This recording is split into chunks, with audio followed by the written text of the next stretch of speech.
C'est un réel plaisir de vous retrouver sur RTI 1 ce 5 juillet. Bonsoir à tous. Le Premier ministre ivoirien prend le pouls du monde agricole. Patrick Achi a échangé ce matin avec les acteurs des filières aquacoles, agricoles, animales et agro-industrielles. Des groupes de travail vont être mis en place dès la semaine prochaine pour proposer des solutions concrètes aux problèmes de ces filières. 312 771 candidats composent depuis ce matin aux épreuves écrites du baccalauréat 2021. L'épreuve de français est le premier exercice auquel ils ont été soumis dans les 504 centres au niveau national. La ministre de l'Éducation nationale et de l'alphabétisation a lancé les épreuves dans le sud Comoé. Infrastructures routières, adduction en eau potable, de grands chantiers sont en cours dans plusieurs localités ivoiriennes. Bongouanou, Abouesso, le village d'Anono, les routes Font-Pont-Neuve et les problèmes d'accès à l'eau potable ne seront plus que de l'histoire ancienne dans les mois à venir. Et puis au Nigeria, 140 lycéens ont été kidnappés dans la nuit d'hier. C'est la troisième attaque importante commise à Kaduna ces 3 derniers jours. Merci de nous rejoindre sur RTI 1. Comment donner à l'agriculture ivoirienne tout son potentiel de valeur ajoutée? Comment encourager l'investissement privé dans le domaine? Et quels leviers actionner pour rendre plus viables les filières aquacoles, agricoles, animales et aussi agro-industrielles? Le Premier ministre Patrick Achi et les acteurs du monde agricole ont échangé ce lundi sur ces questions cruciales. Lancine Bakayoko. Malgré le leadership confirmé de la Côte d'Ivoire en matière de production agricole, la rentabilité des filières agricoles, animales, aquacoles et agro-industrielles ivoiriennes ne cesse de se dégrader. À titre d'exemple, pour le cacao, dont la Côte d'Ivoire est première productrice mondiale, seulement 5% des recettes générées par l'industrie du chocolat reviennent au principal pays pourvoyeur. Même scandale un peu partout, notamment au niveau du palmier à huile, de l'anacarde, de la mangue, du coton et de l'ananas. Une situation inacceptable que le Premier ministre Patrick Achi envisage de changer radicalement. La situation que nous vivons aujourd'hui, où malgré tous ces efforts, nous retirons en termes de valeur ajoutée la part infime que nous avons, osons le dire avec clarté et avec franchise, cette posture n'est plus tenable. Un plan stratégique décennal est également en place pour de grands projets de développement. Ces grands projets sont en cohérence avec les lignes d'action proposées dans le programme national d'investissement agricole de deuxième génération PNIA 2, notamment ceux mettant l'accent sur le développement de fermes sémencières privées et la sécurisation des intrants par le rapprochement des producteurs à travers les agropoles. À l'initiative du ministre de l'Agriculture, un plan spécial de 131 milliards de francs CFA orienté vers les filières légumières et maraîchères a parallèlement été approuvé. Une sorte de plan d'urgence destiné à faire face aux pénuries éventuelles et à la pression du marché. Le potentiel devant nous est immense. Il ne tient qu'à notre volonté politique, à nos choix stratégiques et à nos efforts individuels. Nous sommes convaincus plus que jamais que c'est ensemble, et seulement ensemble, dans une logique de partenariat total, franc et engagé, que nous serons à même d'atteindre les objectifs ambitieux que nous nous sommes fixés et que les Ivoiriens attendent de nous avec beaucoup d'espérance. Selon Patrick Achi, seule une approche intégrée combinant action publique et investissement privé permettra de donner des perspectives positives à l'agriculture ivoirienne. Et on n'a aucune autre alternative.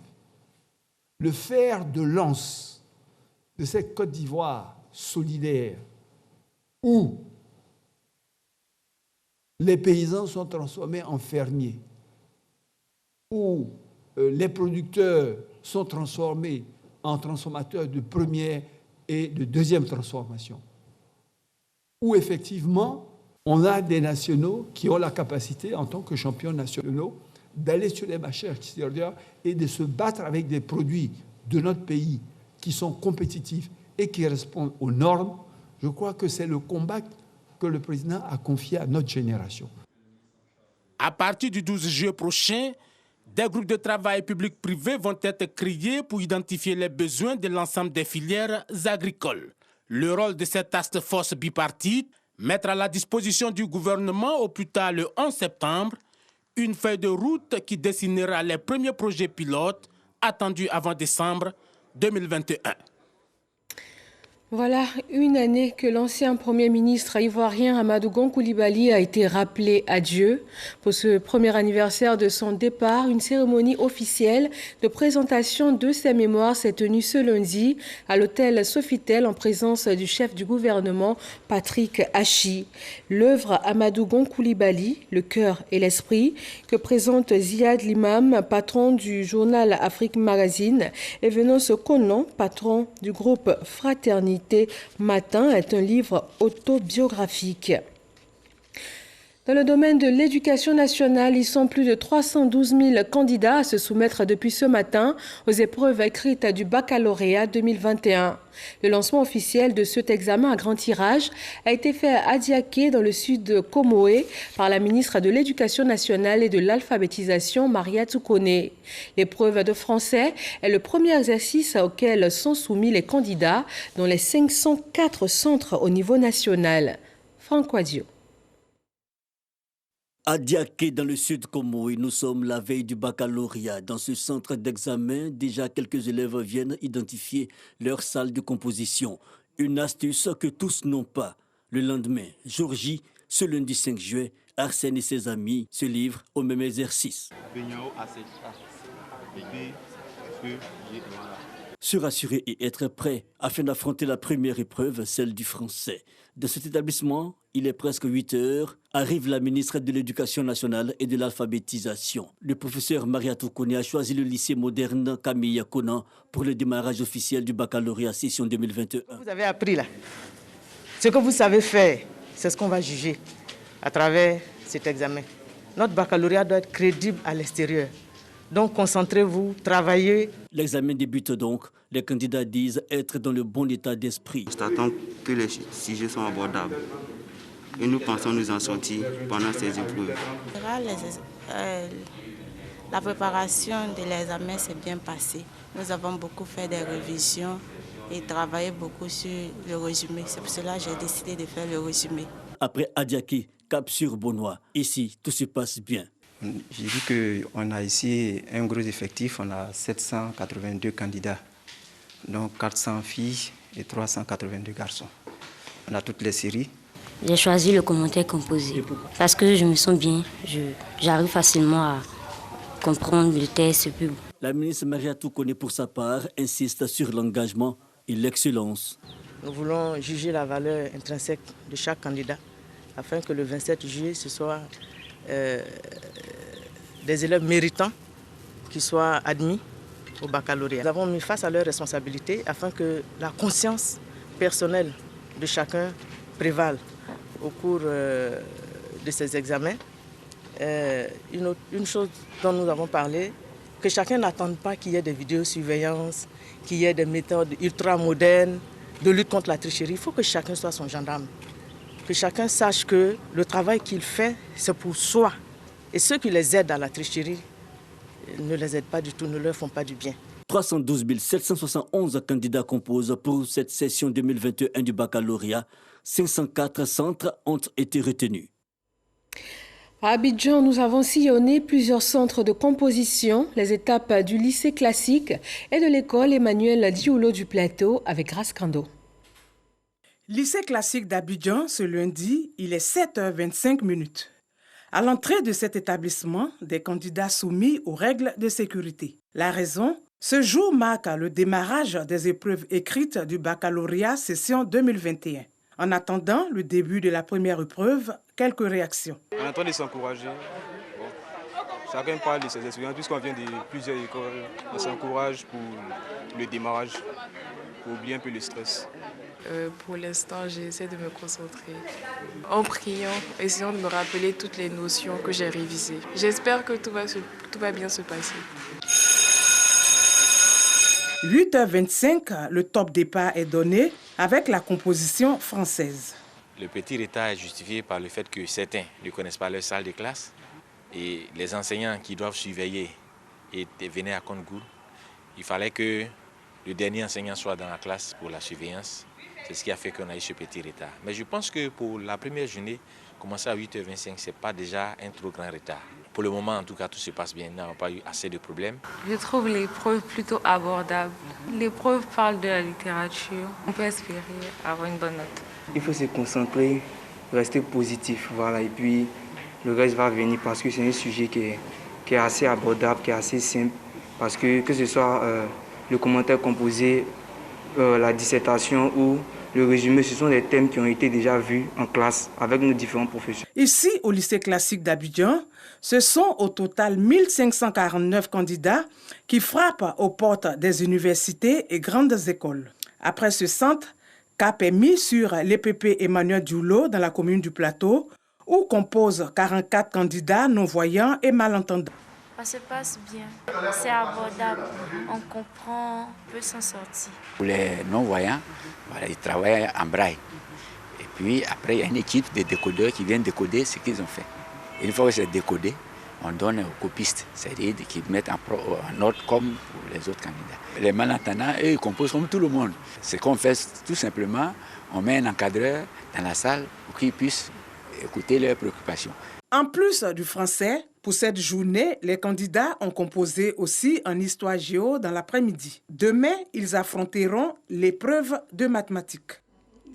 Même programme dans la région de la Nawa où 15 centres d'examen sont ouverts pour 8840 candidats. Voyons comment cette première journée s'est déroulée pour les candidats de Soubré. Ce lundi matin, à l'entrée du lycée Charles Bozard d'Envahi de Soubré, les candidats au baccalauréat devaient montrer patte blanche. Convocation et pièces d'identité sont strictement vérifiées. Une fois admis à l'intérieur de ce centre de composition, les affiches publicitaires invitent les élèves à s'éloigner de la tricherie et les forces de sécurité sont là pour veiller au grain. Nous avons encore insisté sur les consignes pour que nous ayons un baccalauréat parfait. Ce matin, au lancement, nous avons aussi insisté sur les consignes parce que cette année, nous voulons un baccalauréat parfait. Nous avons demandé aux acteurs de ne pas laisser tous les objets qui sont proscrits pour cet examen. Nous avons appelé aussi à la conscience professionnelle. Le préfet de la région de la Nawa a sillonné les différents centres d'examen pour s'imprégner du bon déroulement des épreuves. Je voudrais vous exhorter surtout à bien surveiller et éviter qu'il y ait des fraudes. Éviter que notre nom n'aille si loin. Parce qu'à partir du moment où un a fraudé, c'est toute la Nawa qui a fraudé. Faisons donc attention et très attention. Les épreuves écrites du baccalauréat ont démarré par le français. 4833 candidats composent dans le département de Soubré sur l'ensemble des 8840 que compte la région de la Nawa. À San Pedro également, ce lundi, les premières épreuves écrites du baccalauréat se sont déroulées sans accroc. La région compte 8828 candidats pour 10 centres d'examen. Et voilà pour cette première journée de baccalauréat en Côte d'Ivoire. Demain, mardi, sera consacrée à l'épreuve de mathématiques. À Silimatiali, une case numérique entièrement équipée vient d'être mise à la disposition des populations, surtout les plus jeunes. C'est un espace d'apprentissage du numérique. Il compte plus de 50 ordinateurs. À Mississauga. Faire de Silimatiali une ville digitale dans le Poro. C'est ce qui a suscité l'ouverture d'une case numérique dans cette localité. Elle vise l'initiation aux outils numériques, la navigation, la réalisation de démarches administratives en ligne. L'espace peut être également utilisé pour le suivi et la formation à distance ainsi que l'organisation de webconférences. La case, nous voulons qu'elle soit aussi utilisée pour former les jeunes. Le formateur peut ne pas être à Silimatiali. Il peut être partout au monde et former les jeunes ici grâce à un système de visioconférence. La case numérique de Silimatiali avec plus de 50 ordinateurs est le fruit de la collaboration entre le ministre directeur de cabinet du président de la République, Fidel Sarasoro, également député de Silimatiali. La multinationale chinoise Huawei et la Société nationale de développement informatique, SNDI, qui contribue à plus de 47 millions de francs CFA au nom du ministère de l'économie numérique, des télécommunications et de l'innovation. Généralement, quand on parle d'informatique, quand on parle du numérique, les jeunes ont le sentiment qu'il s'agit des hommes. Non. Je voudrais encourager nos mamans à venir. Il n'y a pas d'âge pour apprendre à venir régulièrement, à vous inscrire et à utiliser cette case et à vous approprier la case et surtout à encourager les jeunes filles à venir apprendre. C'est là l'avenir. Autre outil de communication installé au sein de la case numérique, la radio Wabin qui reçoit ses premiers invités, les ministres Fidel Sarasoro et Amadou Koulibaly de la communication, des médias et de la francophonie. Elle sera la voix de la case auprès des populations. La cérémonie était aussi l'occasion pour le ministre Fidel Sarasoro de remettre officiellement les clés de 3 mosquées à l'imam central de Sinématiali et d'un véhicule de type 4x4 à la présidente des femmes. Réhabilitation de la voirie à Bongouanou, les travaux ont été interrompus du fait de la destruction du matériel par des manifestants dans la localité. Et après des interventions, l'opérateur pourra reprendre les travaux. L'inspecteur général d'État, Théophile Awandoli, met en garde les jeunes. Hermaniamien. Dans exactement 2 mois, la voie principale du quartier Kangandi dans la commune de Bongouanou sera entièrement bitumée. La reprise des travaux est marquée ici par ce coup de pelle. Il faut le rappeler, les travaux de bitumage de cette voie longue de 2 km étaient déjà en cours d'exécution depuis l'année dernière lorsqu'ils ont été interrompus à cause d'un acte de vandalisme perpétré sur les engins de l'opérateur lors des événements liés à la désobéissance civile pendant l'élection présidentielle d'octobre 2020. J'ai un seul mot, c'est de remercier son Excellence Monsieur le Président de la République, Alassane Ouattara, et son frère, le Président Awa Ndoli Théophile, l'inspecteur général d'État, pour la reprise effective des travaux de bitumage de la voie principale de Kangandi. Et demander aux jeunes que la politique, c'est d'apporter le développement à sa région et non pas de détruire. Ces travaux qui reprennent ce jour ont été rendus possibles grâce à l'intervention de l'inspecteur général d'État, Théophile Awandoli, qui a pesé de tout son poids pour convaincre l'entrepreneur. Cette route que le président a promis, et c'est cette route qui est en train d'être réalisée par l'entrepreneur M. Aondjon, qui, malgré les déboires qu'il a eus, a accepté. Parce que, comme par hasard, c'est lui aussi chez lui. Bon, il va faire quoi? Il a accepté de reprendre les travaux. Et nous disons vraiment grand merci au président de la République et grand merci également à l'entrepreneur. Nous sommes là pour le développement. Il y a eu des histoires, je sais qu'ils n'ont pas compris. Le développement, c'est pour nos parents. Donc on est inscrit dans ce développement, donc je suis obligé de reprendre. Par le biais du doyen qui m'a demandé de relancer les travaux, on reprend les travaux pour le bien-être de nos parents. C'est lors de la visite d'État du président de la République Alassane Ouattara dans la région du Moronou en septembre 2020 que la réhabilitation des voiries de la commune de Bongouanou a été initiée. Les travaux n'étant pas entièrement terminés après la visite du chef de l'État, l'opérateur avait pour obligation de les achever. À Boisseau, le département de Maféré et 13 villages voisins enregistrent un déficit de 53% de leurs besoins en eau potable. Afin d'y remédier, le ministère de l'Hydraulique a lancé des travaux. La première partie porte sur la réalisation de 2 forages et la fourniture de 2 groupes électrogènes pour un montant total de 3,4 milliards de francs CFA. Didier Nguessan. Dans exactement 6 mois, les populations du Sud Comoé, notamment le département de Maféré et 14 localités environnantes, auront de l'eau potable sans discontinuer. Les travaux de l'alimentation en eau potable sont lancés d'abord à Mouyassué, à une vingtaine de kilomètres d'Aboisseau, ensuite à Maféré, par Laurent Tchagba, ministre de l'Hydraulique, en présence du président du conseil régional, Eugène Akaoulé, et des bénéficiaires. Depuis fort longtemps, nous n'avons pas de l'eau potable. Les femmes chargent de l'eau sur les têtes pour aller au marigot à des kilomètres pour avoir de l'eau même pas potable. Donc aujourd'hui, nous remercions le ministre Akaoulé et le ministre Tchagba. Aujourd'hui, nous sommes heureux parce qu'avec les travaux qui vont être entrepris, nous allons pouvoir avoir de l'eau. Et comme vous le savez, l'eau est source de toute vie. Donc ma joie est grande puisque notre population, nos parents de Maféré auront de quoi, n'est-ce pas, boire d'un coût global de 3 400 milliards de francs CFA financés par le Fonds de développement de l'eau. Ces travaux permettront à terme de doubler la production journalière actuellement évaluée à 3 365 mètres cubes. Je m'honore que la population de Maféré également bénéficie de cette générosité du président, mais également de la mise en œuvre de sa politique Côte d'Ivoire solidaire. Nous avons déployé une stratégie, c'est de faire 3 systèmes autonomes et qui renflouent Maféré avec de l'eau, avec 2 forages à grande débit.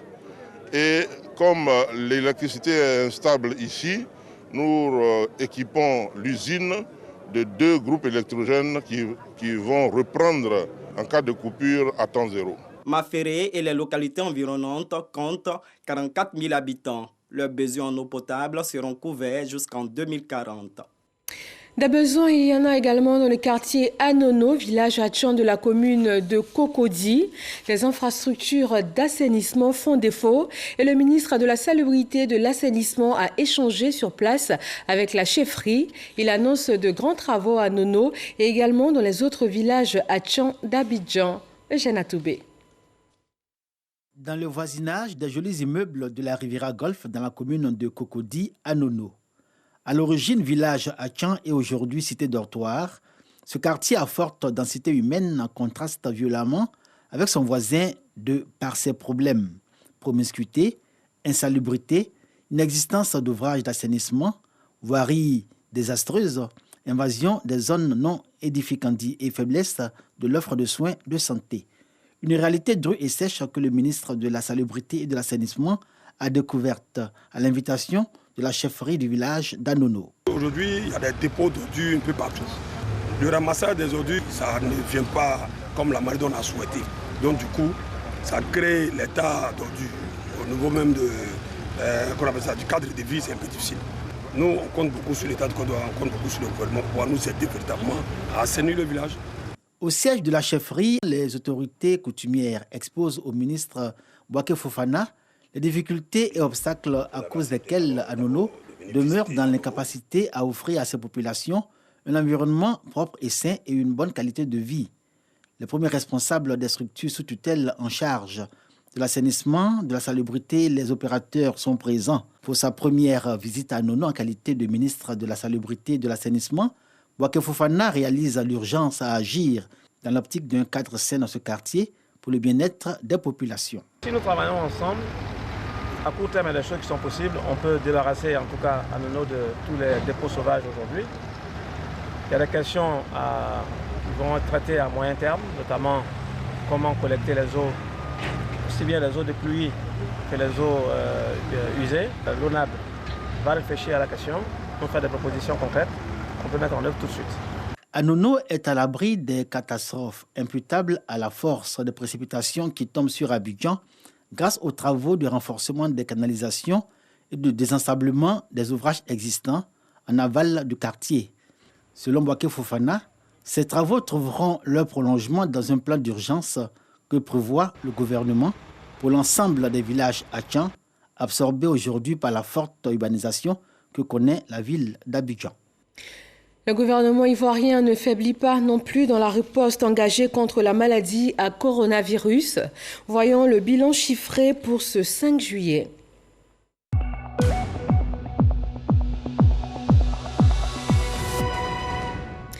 La Côte d'Ivoire compte 16 nouveaux cas de Covid-19 sur 1094 échantillons prélevés, 34 personnes déclarées guéries et 0 décès. À la date du 5 juillet 2021, le pays compte donc 48 580 cas confirmés, dont 47 970 personnes guéries, 315 décès et 295 cas encore actifs. Le nombre total d'échantillons est de 720 533. Hier 4 juillet, 3182 doses de vaccins contre la Covid-19 ont été administrées, soit un total de 801 089 doses administrées. Le président Alassane Ouattara et le groupe de la Banque mondiale accueillent une réunion de haut niveau le jeudi 15 juillet ici à Abidjan avec une vingtaine de dirigeants africains. Il s'agit de souligner l'importance d'une 20e reconstitution ambitieuse et substantielle des ressources de l'Association internationale de développement. Toujours dans l'actualité sanitaire, le bloc opératoire du centre hospitalier régional de Bondoukou vient d'être rénové, et ce grâce à l'organisation chrétienne dénommée le ministère Message de Vie. Cette même organisation a aussi offert du matériel sanitaire à 3 villes du district du Zanzan, Bouna, Bondoukou et Tanda, le tout d'une valeur de 82 millions de francs CFA. Mama Traoré. C'est un nouveau souffle que l'organisation chrétienne dénommée le ministère Message de Vie vient d'apporter au bloc opératoire du centre hospitalier régional de Bondoukou. Il vient d'être entièrement réhabilité et même agrandi pour accueillir plus de patients nécessitant des interventions chirurgicales. Nous avons eu du matériel supplémentaire. Tous nos matériels qui étaient désuets ont été remis d'aplomb. Alors là, nous marquons une satisfaction totale et nous voudrons dire merci à Message de Vie. Outre la réhabilitation de ce bloc opératoire, le ministère Message de Vie, dirigé par le pasteur Mohamed Sanogo, a également offert du matériel au centre de santé des départements de Bouna, Tanda et Bondoukou. Ce à quoi s'ajoute la prise en charge gratuite de plusieurs interventions chirurgicales de malades dans ces 3 villes. Je sais qu'à partir de maintenant, là, nos malades seront soulagés. Beaucoup d'évacuations sur Abidjan vont s'arrêter grâce au pasteur Mohamed Sanogo. Par la grâce de Dieu, ici à l'hôpital de Bondoukou, un bloc opératoire a été donc offert, une réhabilitation des 2 autres blocs. C'est vraiment manifester l'amour de Christ, parce que tous ces dons, pour nous, ça nous vient de Dieu. C'est miraculeux que Dieu les mette à notre disposition, mais il les met dans nos mains pour que nous puissions aider nos frères et nos sœurs. La facture de cette action humanitaire se chiffre à plus de 82 millions de francs CFA. Le ministère Message de Vie, créé en 1996, entend perpétuer ce genre d'action pour un impact social encore plus renforcé. L'État de Côte d'Ivoire veut recueillir des données fiables pour le monde de l'artisanat. Une caravane est donc en route. Premier point, la capitale de la région d'Unzi, Dimbokro, où cette caravane a été lancée. Kader Sogodogo. Ils sont nombreux à exercer des activités dans l'informel. Ces artisans veulent avoir désormais un statut fiable pour bénéficier des avantages sociaux, fiscaux et économiques que le gouvernement offre. Une caravane pour les dénombrer sillonne le pays. Point de départ, Dimbokro. La caravane, c'est pour faire profiter les artisans des fonds que l'État de Côte d'Ivoire a mis en place pour le secteur informel et que jusqu'à présent, ces artisans ne savent pas comment il faut faire pour avoir accès à ces fonds. Mais l'État a créé des conditions pour permettre à l'artisan aujourd'hui de pouvoir avoir accès à ces fonds, qui est le statut des apprenants. Avec ce statut, celui qui est au secteur informel peut bénéficier que des prêts de ce fonds. Sortir de l'informel pour le formel. Une aubaine pour les artisans de la région d'Unzi. Je voudrais dire merci au président pour tout ce qu'il fait pour les artisans et dire merci aussi aux artisans de Dimbokro qui se sont bien mobilisés pour l'enrôlement. La caravane de recensement des artisans va sillonner les 31 régions et 2 districts que compte la Côte d'Ivoire. La radiodiffusion télévision ivoirienne RTI prépare la Coupe d'Afrique des Nations de football 2023. Elle va se jouer en Côte d'Ivoire. Une délégation conduite par les premiers responsables de la Maison Bleue s'est rendue dans les villes de Yamoussoukro, Bouaké et Korogo. Le point avec Seydou Koulibaly et Oda Legbe. La CAN 2023 approche à grands pas. Après avoir joué pleinement avec succès le rôle de radio-télévision diffuseur hôte RTDH durant la francophonie 2017, la RTI veut relever le défi de la CAN 2023. Pour jouer pleinement son rôle de radio-télévision diffuseur hôte, la RTI ne lésine pas sur les moyens. Une mission conjointe avec le BNET, l'ONS et la société Optimum qui accompagne la CAF au niveau des médias visités successivement les stades de Yamoussoukro, Bouaké et Korogo. Dalla Diabagaté, directeur technique, Soti Raphaël directeur des systèmes informatiques Olivier Kwaku, directeur des projets de la planification, et Koulibaly Seydou, chef du service autonome des sports TV, composaient la délégation de la RTI. C'est le stade de Yamoussoukro qui accueille en premier cette mission, un stade de 20 000 places pratiquement achevé. La visite de la délégation de la RTI a permis de relever certains manquements au niveau des commodités médias que la CAF exige lors des phases finales de la CAN. Les espaces médias ont été passés en revue. Le studio télé, le studio radio, les cabines commentateurs et les tribunes presse sont prêts.